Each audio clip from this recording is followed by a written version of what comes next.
नमस्कार गढ़ आवाज के समस्त दर्शकों को और आपका मुझे इस पत्रकार वार्ता में बुलाने के लिए बहुत बहुत धन्यवाद। नमस्कार सर, जो मिशन सांस्कृतिक को आपने रखा हुआ है टाइटल, इसका क्या उद्देश्य है? जिस प्रकार से हम ये जानते हैं कि ये उत्तराखंड देवभूमि है और देवभूमि उत्तराखंड के गढ़वाल और कुमाऊं मंडल के जो गढ़वाल मंडल है उसका प्रवेश द्वार कोट द्वार यानी ये कर्ण नगरी है और कर्ण नगरी को सांस्कृतिक बनाने का अभियान है मिशन सांस्कृतिक कोट द्वार। मिशन सांस्कृतिक कोट द्वार का जो आविर्भाव हुआ है उसके पीछे निश्चित तौर पर यह एक संवेदना है, ये एक वेदना है कि वर्तमान में कोट द्वार के अंदर में जिस प्रकार से ऐतिहासिक, सांस्कृतिक, आध्यात्मिक और एक सामाजिक दिशा दशा देने की क्षमता है, लेकिन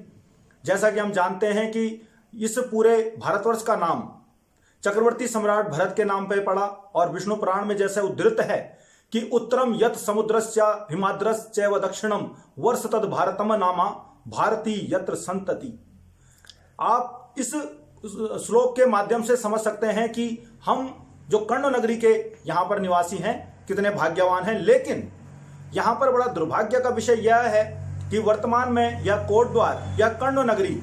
एक तरह से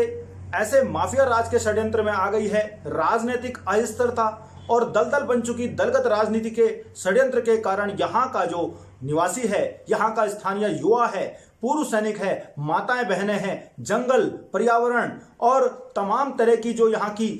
हमारे बीच में उपलब्ध संसाधन हैं उनका दोहन नहीं, शोषण किया गया है। और इस सबको बचाना, सांस्कृतिक परिदृश्य की ओर लेकर चलना, अपने रीति रिवाज के मुताबिक अपने समाज को एक नई व्यवस्था देना और शिक्षा, स्वास्थ्य, रोजगार का हब यानी एक वृहत केंद्र के रूप में इस कोटद्वार को बनाना, यह मिशन सांस्कृतिक कोटद्वार का हेतु है और इसके लिए हम निश्चित रूप से प्रयासरत हैं। 2022 इसके लिए हमारी प्रतीक्षा भी कर रहा है। 23 साल आपने फौज में सेवा दी है जी। आज आप जो है राजनीति में उतर के, क्या रीजन है या किस तरह का आपको लगा कि आपकी आवश्यकता इस क्षेत्र को है? हम जैसा कि जानते हैं कि समाज को नेता नहीं नेतृत्व चाहिए और नेता और नेतृत्व में अंतर इसलिए मानता हूं कि समाज को दिशा दशा देने के लिए जो सक्षम व्यक्तित्व है, जो संस्कारवान है, क्षेत्र की समस्याओं से, क्षेत्र की खूबियों से परिचित है और तदनुरूप समाज को अपने पीछे ले जाने में सक्षम है, उसे हम नेतृत्व कहते हैं। वर्तमान में इस कोटद्वार के अंदर में नेता तो बहुत हैं। यहां पर देखा जाए तो मैं इसको कहता हूं दलदल बन चुकी दलगत राजनीति। आप देखेंगे कि 2002 में एक दल विशेष का नेता यहां पर चुन करके आता है और इस कोटद्वार के अंदर में कई छोटे छोटे नजियाबाद बनाने का प्रयास करता है और आज इसकी परिणति यह है कि हमारा स्थानीय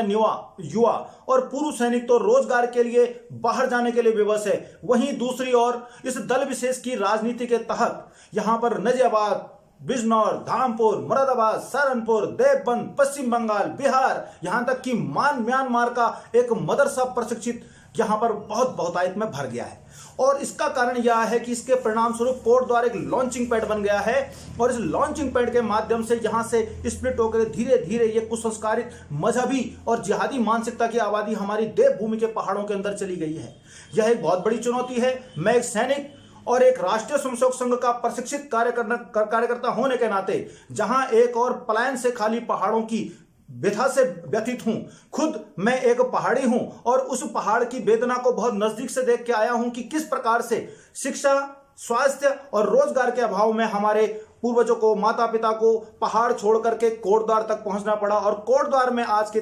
समय में इसी प्रकार का परिदृश्य है। तो यह निश्चित रूप से चिंताजनक है। एक तरफ यहाँ की जो दूसरा दल विशेष के नेता हैं वो यहाँ पर आकर के मात्र एक काम करते हैं, वह है प्राकृतिक संसाधनों का शोषण, दोहन, खनन और खनन के माध्यम से हमारे युवाओं को नकारा बना दिया गया है, नशेड़ी बना दिया गया है। एक क्षेत्र विशेष से यहाँ पर एक षड्यंत्र तहत के यहाँ पर बड़ी मात्रा में नशा आ रहा है। दूसरी तरफ लब जिहाद से हमारा कोटद्वार और पहाड़ त्रस्त कर दिया गया है। मैं बताना चाहता हूं कि ह्यूमन ट्रैफिकिंग में उत्तराखंड नंबर 1 क्यों बना हुआ है। 1000 लड़कियां, हमारी बहु बेटियां जो पहाड़ों से लापता कर दी जा रही है वो कहां जा रही हैं। इस सब चिंता के परिणाम स्वरूप हमने इन सब चीजों पर नियंत्रण रखने का एक अभियान निकाला है और निश्चित तौर पर हम अपने लोगों को इस कोटद्वार में जो हमारे हाथ से रोजगार छिन गए हैं, एक सब्जी का व्यवसाय ही करोड़ों का है और उसको एक संप्रदाय विशेष और मजहब विशेष के लोगों को यहां पर आश्रय के तहत, जबकि उत्पादक हमारे लोग हैं। सब्जी उत्पादन क्षेत्र यह है रामणी, फुलिंडा, बल्ली, कांडे, धूर, झवण, जमरगड्डी, और यहां पर से हम लोगों को सब्जी उत्पादन के बाद में और ये बेचता है कोई असलम, कोई अब्दुल,